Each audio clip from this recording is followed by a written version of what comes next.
The Masked Dwarf by Baillargeon. The broken fence gate of Kalegrove's entrance swung lifelessly in the midday mist. This may get someone into what is considered Kalegrove, but it would not get them into the town itself. The real entrance to town is a collection of rope ladders that hang from the wooden platforms which stand above the marsh on tall wooden stilts. For the elderly and the crippled, there are pulley systems acting as individualized lifts. The town is interwoven with the surrounding cedar and cypress trees, many of the platforms having the trunks tree as its core. "So this is where the apothecary is," Faerlin mumbled softly. He regarded the ladders, and huffed into his wooden mask, the moisture of his breath collecting inside. He knew it would be foolish to test if his arms could pull a stout dwarven body up the ladder. He predicted he could make it only halfway before losing his grip and falling into the turbid swamp water. He had spoken with one of the local denizens, a spotted bullfrog, only minutes ago. The frog said he enjoyed watching newcomers fall from the ladders and ruin their clothes. He concluded that the pulley system would be easier, despite neither option being favorable. At least there would be some safety. Faerlin found it curious that the pulley system was disabled, seeming as it bore no counterweight. At the end of the ropes was a seat made from a single wooden plank. This meant that Faerlin would have to trust his body to pull himself up manually. He sat on the wooden board and heard it creak beneath him. His arm struggled to pull the rope against his weight. "One pull at a time, until we make it to the top," he told himself. When he was halfway to the platform, he felt the ache in his arms and questioned going back down. He threw away the thought, and kept pulling despite the protest from his muscles, too focused on pushing forward to take a moment to catch his breath. There was 20 feet between him and the marsh, and that raised his redneck hairs and turned his stomach. He then inspected the wooden platform around him, reaching a stubby foot over to gain traction on the wooden floor so he could drag himself closer. This was much more difficult than it would have been for anyone else since this platform was designed for taller folk. When he got close enough, he pushed off the warped wooden seat and fell to the platform, landing on his stomach and losing the wind in his chest. He caught his breath and listened to the bullfrog chirping in the distance. It was difficult to make out at that distance, but the bullfrog was either cheering him on or laughing at him. Faerlin knew which of the two was more likely. He rolled over and took off his mask to let some of the moisture escape as he took a deep breath through his beard. He could hear dozens of footsteps through the vibrating planks originating from the nearby bustle of the town. The planks underneath him were much sturdier than that of the pulley system, making only a subtle creak as he stood up. He looked at the mask in his hands. The mask looked back up at him. The slight breeze felt great against his skin. If only it wasn't so humid, he thought. People really live in this climate? When he stood up and picked up his satchel, he was met with the sight of a boy no older than 7 staring at him. His onyx eyes regarded the young boy, who was clearly in shock, his parted lips trembling and his hands fidgeting as he backed away slowly. He considered what the boy must have been seeing. A short, round dwarf holding a wooden mask designed in the likeness of a fabled northern legend. The wooden armor he adorned had grass and mushrooms growing between the cracks, making him seem as if he had risen from the dead. Then there was his garnet red beard, which looked like multiple bundles of blood-soaked hay spilling from his jaw. The beard only covered half of his droopy, sunken, dark yellow face, full of growths and lumps. It must have been a lot for the boy to take in, just as it was for the few people Faerlin showed his face to in the past year. As always, his walking favored his left leg, so when he approached the boy, his ugly limp set his wooden armor into a cacophony of clunks and creaks. "Sorry," the boy backed away. "I'm sorry. I didn't mean to stare." "No, it's no one's fault. Just unlucky for the both of us," Faerlin said in a hoarse voice, putting his mask on again and passing the boy. The boy shivered, running away once he was out of Faerlin's gaze, sprinting to his house, which stood on its own stilts, raised higher than the walker platforms. This encounter had summoned a greater audience, which formed a wall of murmurs between Faerlin and the rest of town. He walked between them, hearing some of their remarks about what they saw. His heart knocked against his armor, and he felt sweat slide down his forehead. The apothecary could wait. Drink comes first. He had gone too long without one. His ailment had robbed him of many things and diluted his memory of certain sensations. However, the bready smell of beer is something that you cannot snuff out of any dwarf. His nose led him to the nearest tavern, with suspicious stares following him the whole way. The tavern, labeled Lichet's Liquor, was a wide rectangular building settled around an old, bald cypress tree. By the time Faerlin had finished scaling the stairs to the tavern, he had to fight to get the air back in his body. "If I was on the road for any longer, this useless body would be caiman food." Upon opening the door to Lichet's Liquor, a string attached to the door sent wind chimes bashing into each other clumsily. The tavern's patrons looked up from their drinks or carts to spot the new arrival. "They're looking at the mask, not me," Sweat collected in his mustache as he awkwardly hobbled over to the bar, having to walk around the tree acting as a support beam in the middle of the tavern. He picked up a stool that was half as tall as him and sat down, his eyes meeting the eyes of the barkeep.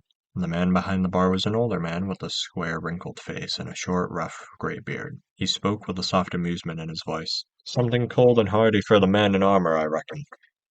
Faerlin looked down and nodded. "Right away, then," the barkeep said as he grabbed a cup and turned to the kegs. Fairlin's mouth watered as he watched the liquid amber flow from the metal tap and into a chipped wooden cup, foam peeking out from the top. "Are you legit?" he asked, the mask muffling his voice. "Gods no, that old beetle is long gone now." He placed the cup in front of him. "This building's been here for a handful of generations. When the commander retired, he wanted to open up something small, and so he bought out this building. Didn't put his name on it, though. Apparently, he said he only wanted to serve people, that his days of glory were over. Whatever that means. Though, when he died, his apprentice took over the business and renamed it to honor him. Now, whoever's running the place has the duty of telling that story over and over to make sure that the legacy never fades. Even if we're sick of hearing it," said a drunk man sitting in the stool next to them with his head buried in his arms. "Legacy," Fairlin grumbled into his mask, staring into his cup. "You should drink that while it's cold. That wooden face of yours must get awful hot. You must be housing a cloud in there." Fairlin had dreaded this moment. The barrier of his mask prevented him from drinking. Additionally, the barrier of his appearance prevented him from taking it off. His shame told him to take the cup outside and drink it in private. His reasonable side told him doing so would be ill-mannered of him. But then again, so would subjecting anyone else to his putrid face. He sighed, the thirst defeating him as he unclasped the back of his mask, letting it fall into his gloved hands. The wind filled his face as his nose felt free, now able to clearly smell the beer beneath him. Immediately after placing the mask aside, he downed half of the beer in one long sip, gulping feverishly. "The road's been rough, I bet," said the barkeep. "I'm sorry to say, but southern weather doesn't seem to agree with you, Dwarf. I'm surprised you even got up here. The Lord Mayor took most of our pulleys down, saying he doesn't want anything getting in." "What do you mean?" "Well, to put it simply, the saying that nightmares are born in the swamp doesn't come from nowhere." He wiped the sweat and foam from his beard. He almost forgot to be cautious as to not break the blisters on his face. "Regardless, I need to be here. No rational dwarf would travel this far away from home without his hand being forced." "So you're in exile, then?" "Self-imposed," he clarified. "So then why travel to Kalegrove?" "To get rid of all this." He gestured to his yellow, sunken face. "I heard that someone in this town carried a cure for more exotic ailments." "Would you be referring to Mila Talik?" "Is that your apothecary?" "The closest to one we have. But I don't know about her. Sure, she can set a bone back in place or tear off a leech, but that's about it.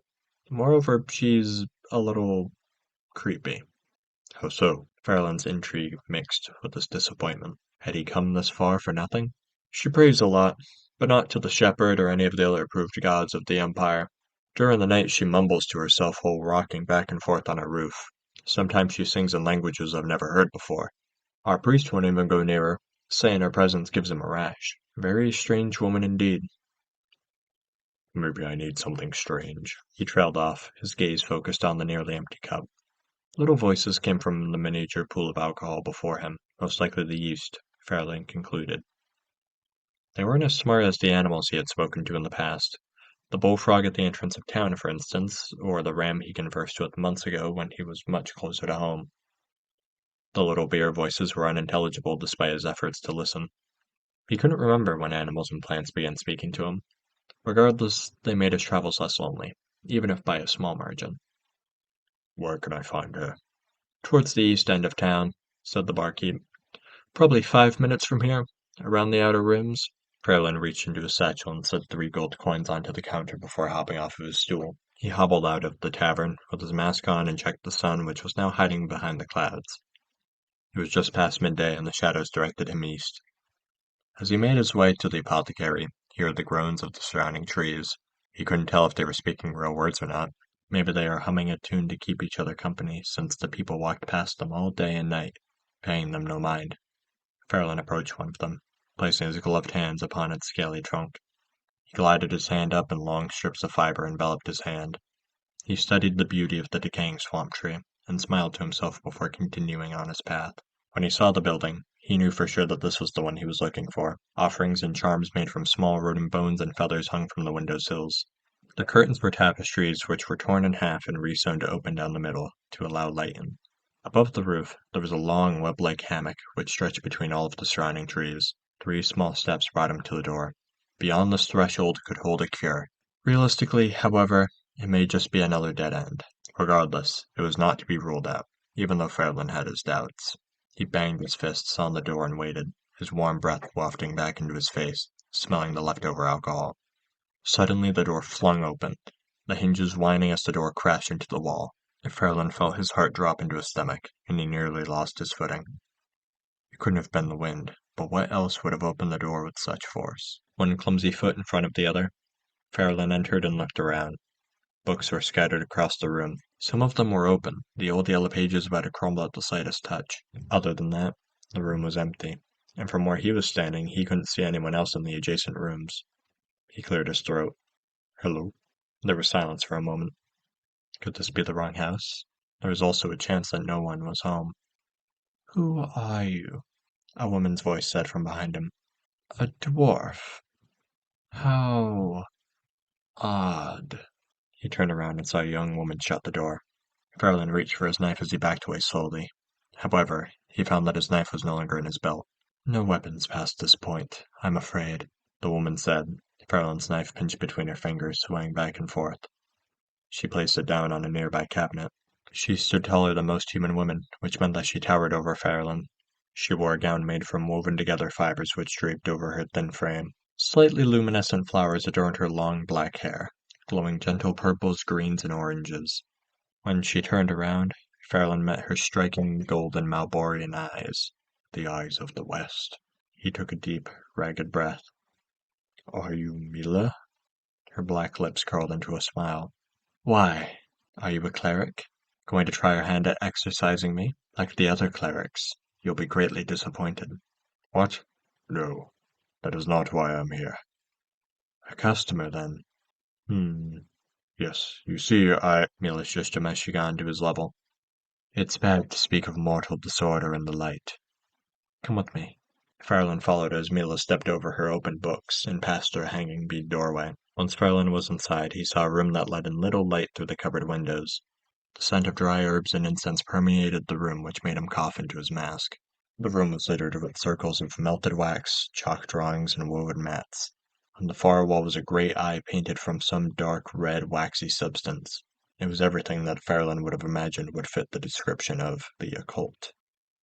Welcome to my reading room, where secrets and curses may be revealed in their domain of darkness. She snapped her fingers, and in an instant the room's little light was snuffed out. All that Faerlin could see were the small traces of light coming from the flowers weaved in Mila's hair. A few seconds later, the candles around the room spontaneously ignited. The feeling of fright plunged into Faerlin's heart like a dagger. He stumbled backwards, finding that the bead door had disappeared. Miraculously, the room was now 4 walls without any exit. He found that the windows were gone as well. The horns of danger bellowed between his ears. This is no reading room, Faerlin thought. All of the books are outside. I do apologize for the fright, said Mila as she sat down on one of the mats, her soft voice calming the inner alarms of Faerlin's mind. I am forgetful, and I forget to tell my clients what happens upon entering my reading room. It's much easier than lighting each candle individually. There is nothing to fear, my dear dwarf. Please sit. She gestured towards the mats. Faerlin slowly stepped forward and sat down. The fingertips of his shaking hands felt cold. The lack of doors and windows is to prevent spirits, if any are present, from escaping. They can be quite a nuisance, you see. I don't think my matter is spiritual. I believe I am afflicted with a very rare disease. Disease? She gestured towards Faerlin's mask. May I see? Faerlin nodded and took off his mask, placing it beside him. Her gaze lingered on him, and Faerlin couldn't make himself meet her eyes in return. Bloodhound, Mila concluded. What? Do you spend a lot of time in the West? Near Zarek, or Graveltooth, perhaps? Or maybe you came into contact with the Rararian blossom at sunset? No, I have not. Well, in any case, something gave you Bloodhound. I had a feeling when I saw your red beard, but now I am sure of it. I don't understand. It's a blood curse, the marriage of malignant disease and profane curse, officially known as bloodhound, but more commonly called bloodhound. It is a disease which settles within the blood of its victims and bears quite unique effects. You, obviously, are quite familiar with the retting of the hair and the growths on the face. I can only assume the runes have taken shape on your body as well. Ashamed, he nods. I see. Do you have a cure? Other healers were unable to even name what was wrong with me. I must have all been from the Empire, then. And yes, I may or may not have a cure, if you are so willing to take it, and assuming you can pay the price. If you can take away this bloody curse, then it is worth the price. Even if I don't have the gold on hand, I'll pay you back eventually. Let me take a look at my supplies. She stood up and walked over to the cabin below the great eye on her wall. She carried 2 bags and a small wooden box back with her as she sat down. Once on the mat, she opened the box, taking out a mortar and pestle along with a round light blue gemstone that glowed gently in the darkness. The gem fit in the palm of her hand and had a number of strange symbols inscribed on the blue crystalline surface. She placed it on the ground between the two as she searched through one of her bags. A potion? In a sense. This is a curse not easily evicted from its home, so I will have to tell your body to rip it out without destroying itself in the process. She reached into one of the bags and took out a series of flowers and roots. Throughout Faerlin's travel across Soltric, he had never seen such exotic plants. The roots twisted in strange ways and the flowers were sickly colored and carried a pungent odor. Faerlin squinted in the low light to watch her as she crushed up the materials and added some type of powder that she took from another bag. I find it very strange for a dwarf to have a Malborian curse, she said as she maintained eye contact with her mortar and pestle. Are you from the north? Yes, the Sovgol Mountains, to be exact. Oh? I believe I am unfamiliar. Do explain. Faerlin adjusted a seating position, his body aching whenever it rested on one spot for too long. The twin mountains of Sovngal are home to most of the remaining dwarves after the Malborian War all that time ago. As I remember, the war was brutal for your people. Faerlin nodded.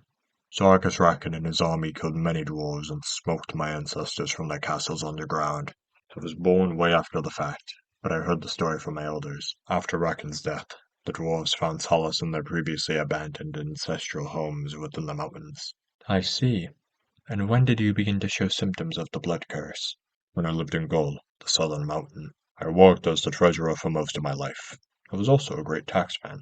The other dwarves found their craft in blades and stone, but I found mine in gold. However, they weren't fond of me. Even those in my family clans of Broknaki and Delrune did not appreciate me. Thus, I slept in my office most nights, near the gold. But that was when the invasion happened. Mila looked up at him in shock. Invasion? By who? The servants of Rakan from below. Imps, devils, all the infernal sort. They made tunnels beneath our sanctuary and emerged in the gold stash area before starting their massacre. Seeming as I was right there, I was one of the first ones to see those horrors. I was a larger lad before my affliction shrunk me, but even at my old size, I was weak to them. One of the creatures overpowered me and thrashed my torso with its claws. That must have been when I was afflicted with this bloodhound curse. Somehow, I survived and made it to solve. My mother and brother, however, did not. Oh, that sounds terrible. Mila funneled all of the crushed contents into a glass bottle. Ever since then, I've been slowly turning into what I am now. Well, I'm going to make it all better, I promise you. She popped a cork out of a rounded glass bottle and filled the potion in progress with its contents. Alcohol? Faerlin figured from the smell. It's not strong, but it helps the potion go down. She shook the bottle between her hands vigorously. I have a question. Ask away, Faerlin. He paused. He couldn't remember giving her his name. Is another symptom of bloodhound that I can speak to wildlife? Like plants, animals, the sort? Nope, not that I know of. Why, do you speak to plants, animals, and the sort? She chuckled softly to herself. Maybe I do. Faerlin's cheeks warmed up. How curious. That only comes to people with an unnaturally natural connection to nature. No one is cursed with the power of the old faith. She showed off the potion with a wave of her hand. All done. When Faerlin reached for the potion, Mila pulled away. A potion like this is very expensive, you know. These ingredients come from all four corners of Soltric. It would be a man's life's work to gather all of these materials to make another one. So how do you have them? I have ways. I have ways. Sources that give me access to things normally beyond the grasp of many. But that is besides the point, Faerlin. It is time to pay up. Faerlin began to sweat, his stomach in a knot of anticipation. How much gold do I owe you? None. What I need to make this deal satisfactory is the death of one innocent life. What? The soul of one innocent person must fade into the beyond in order for me to give you this potion. It can be by my hand or your hand. Faerlin's cold hands clenched together. What kind of foul creature would offer to use another man's life as payment? Someone who is making the perfect bargain. Faerlin stood up. You are no better than the fiends who cursed me. What is stopping me from killing you and taking the potion? Mila snickered. How foolish would that be? You're weak, Faerlin Broknaki-Delrune. And even if you were to take this potion from me, it would be nothing without me to activate its magic. Without my magic, you would just be drinking cold tea. Faerlin eyed the blue gemstone beside them, and then back at her. Who would ever make a deal with a hag like you? Desperate people. And I am no hag. I'm a witch doctor. This is absurd. Let me out of this room, now. She stands up, her voice amplified by the echoes coming from the darkness. Oh, you really don't understand what this curse will do to you, do you? She reached her hand towards Faerlin and clenched her fist. The dwarf suddenly felt a series of tugs at his chest, as if hooks were sinking into his heart, grabbing, pulling, yanking, and tearing, as Faerlin leaned over, falling back down onto his knees. His blood felt as though it had become engulfed in flames, the water in his body about to bubble. This is what you will feel for weeks, months, or even years, until your sad, short body crumbles back into the dirt. I have witnessed it dozens of times. You will lose your body, then your mind, then your life. This potion will cure you of all diseases, curses, and poisons that inhabit your body. Without it, you die. A life for a life. It doesn't even need to be somebody you know. You don't even need to make the choice of whom. She sounded disgusted. Her knuckles went pale as she clenched harder, Faerlin's agony worsening. Faerlin felt his stomach rage and heat, the acids in his belly melting him from the inside. He watched as his hands dissolved in front of him, leaving nothing but bones full of burrowing insects feasting away at whatever remained. His nose fell from his face and landed in his hands, decaying instantly in front of his eyes. The sight made him empty his stomach onto the wooden floor and into his beard. No, please, no. He curled up beside his vomit, tears wetting his cheeks. Mila let go of her grip, and Faerlin felt all of his body heat wash away as if it was taken by a sympathetic wind. He shivered and looked up at her. There must be another way. I'm sorry, but there is not. Her voice had returned to normal, as smooth as a mother comforting her child. This is the way the world works. Faerlin trembled, looking at his fingers. To his surprise, they were completely fine. There was no more decay, and he felt his nose on his face. This couldn't be how the world worked. The human world, maybe, but not the natural world that he had seen. Faerlin's heart still aches, but no longer from magic. Maybe this is how the world works. People died all the time. Animals were killed to be eaten every day. Their lives are forfeit so other lives can continue. Is it selfish if a man were to kill a deer in the woods to feed his family? No, it wouldn't. That man had no connection to the animal, and it was for his survival. The person who he had sentenced to death in exchange for his own life would surely do the same. Maybe he would even do the same for someone else, though it wasn't likely, as no one ever stuck out their necks for him. Nevertheless, something didn't feel right. With a heart full of ice, he sat back up. I don't have to choose who dies. She shook her head. I'll take it. Her face curled into a wide grin. Lovely.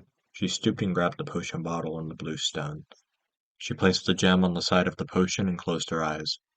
Dalrak Maknun Sinvalak Rokmiki.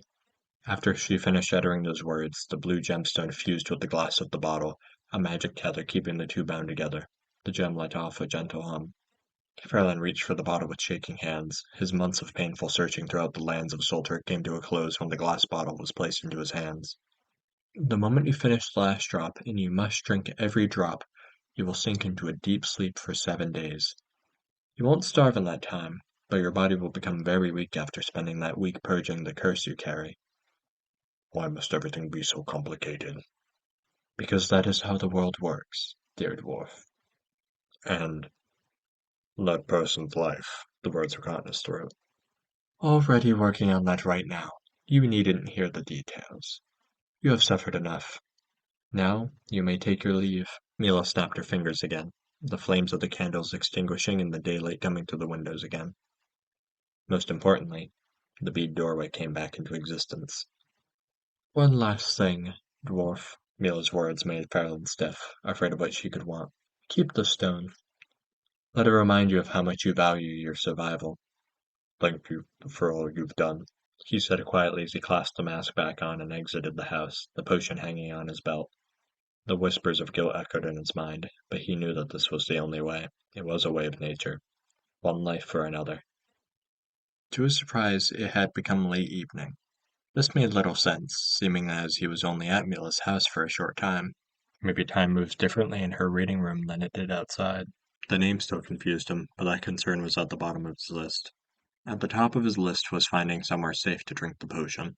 He wanted to make sure that he woke up from his coma, after all. He planned on eating a lot, drinking a lot, and renting a room for the week to ensure that he would at least be somewhat healthy when he woke up. He was fit to have a hero's feast after such a long journey. Then Faerlin would go home and be free of his bloodhound curse. He would no longer be a monster. He would be normal again. The bald cypress trees were speaking amongst each other, though Faerlin didn't pay attention to their words. He wondered if his ability to speak to them would be gone next week. The weakness in his legs and the numbness in his fingers reminded him that it was all going to be worth it in the end. Faerlin's train of thought was interrupted by 2 town guards in the distance running directly towards him. Faerlin's eyes widened as he put his hands up. Are they after me? Do they know about the deal? They surely don't know about the potion. They can't. Faerlin quickly slipped the potion into his satchel and braced for the oncoming armored men, but he was left confused when the 2 men passed him without even acknowledging he was there. Towards the direction where the guards were heading, someone was blowing a rallying horn. The deep sound of the horn reminded him of the invasion of Gaul, the same horns being used to warn his people of the invaders. Something has come to Kalegrove. He tailed the guards, maintaining as much speed as he could, his poor lungs protesting his sprint. By the time he reached the guards, he tasted blood and mucus in his throat, and the night's air whipped his lungs. He felt heavy and useless, but his ankles thanked him when he stopped a few feet behind the guards who had their pikes pointed into the darkness. This is where I arrived, Faerlin realized. A tendril leapt out of the darkness and hit one of the guards in the shoulder. The guard cursed and the tendril retreated.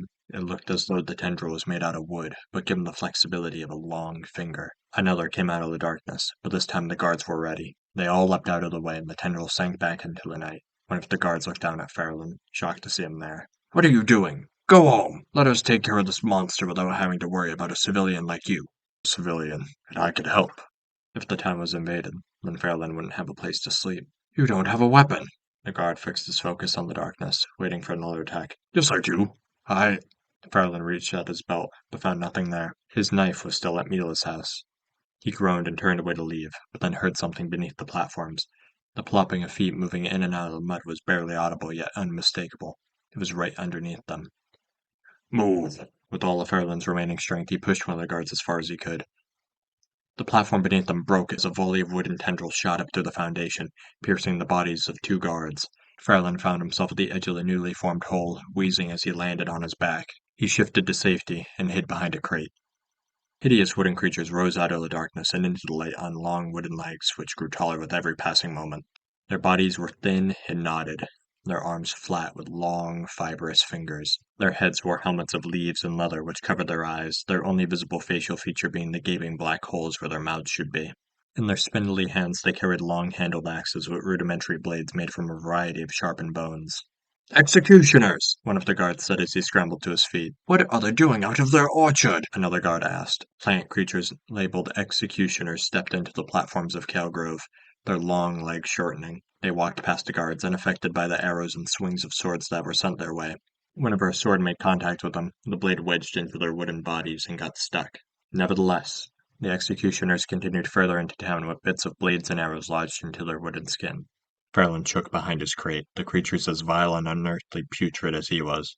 They spoke in whispers to each other, and Faerlin could almost make out what they were saying. Are these creatures somehow connected to that witch? What do they want? Out of the corner of his eye, he saw something, and his heart dropped.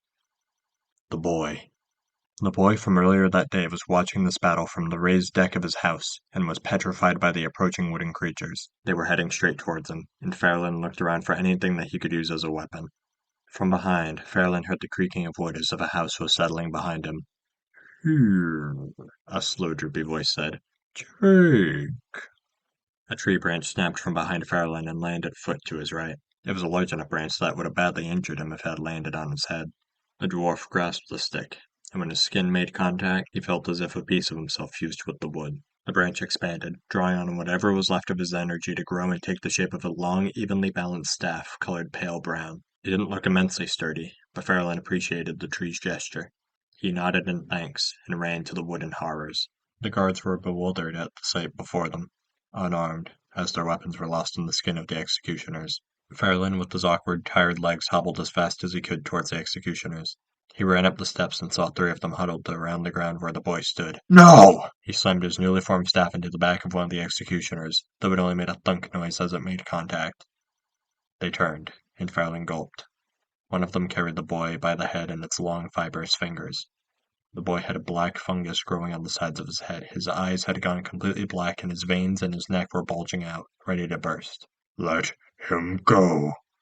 Faerlin yelled, his voice still raspy from running. One of the other executioners walked forward, then spoke. "This one seems to understand us." The executioners all looked towards Faerlin with their covered eyes. The 2 parties stared at each other in silence, with the only noise being the little groans of the small boy. "Let him go."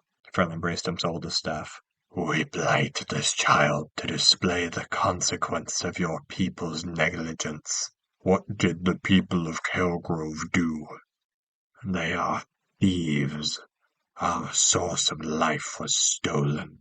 Your people have taken the key of our next generation, and we shall do the same." The boy's groans turned into yelps of pain, his nails weakly clawing at the fibrous hand which grasps him. "The boy did nothing wrong. He's innocent." That word rang through his mind again. Innocent. Could this boy be the life that was meant to be taken in exchange for his own salvation? It couldn't be, right? Out of all of the people the witch doctor could have chosen, was it this boy? "Return our source of life, our artifact." Faerlin looked at them, confused. Then it hit him.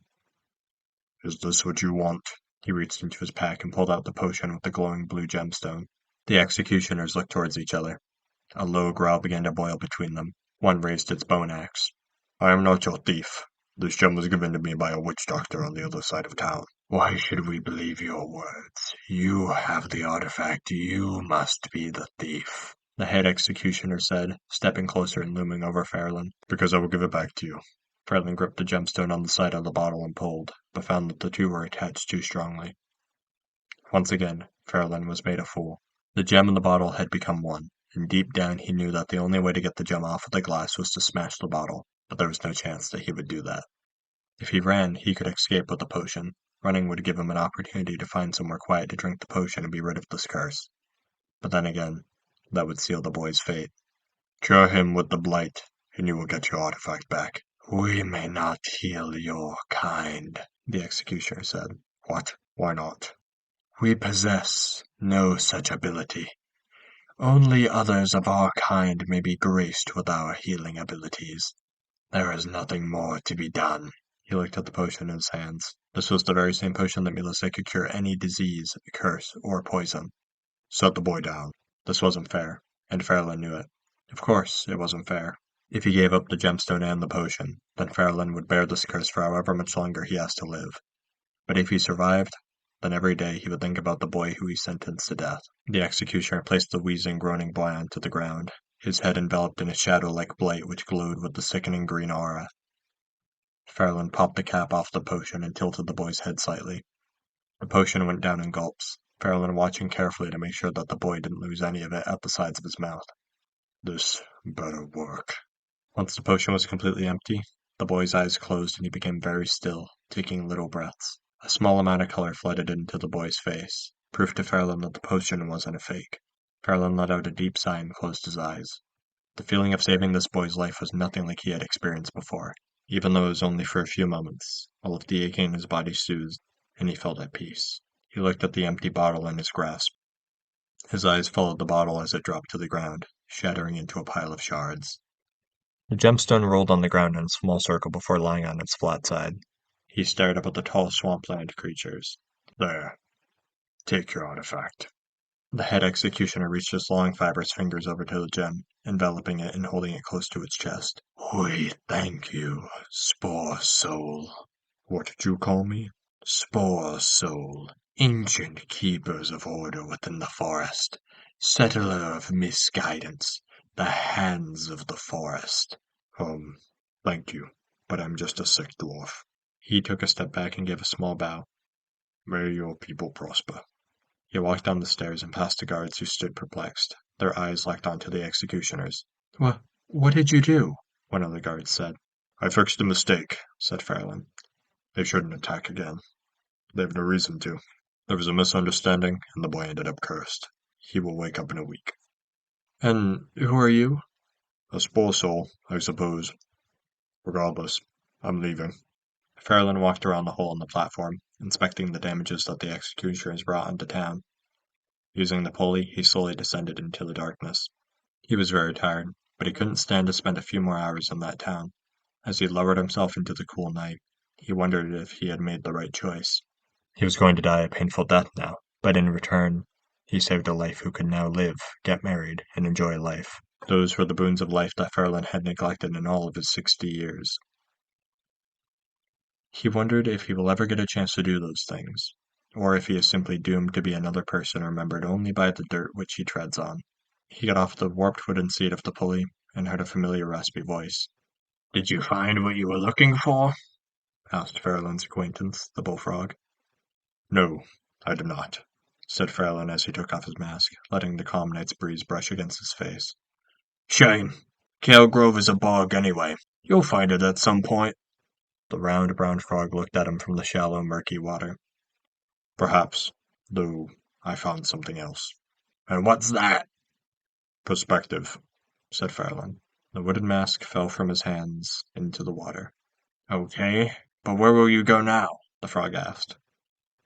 I'm not sure, though my body and mind still may be of some use before they wither away.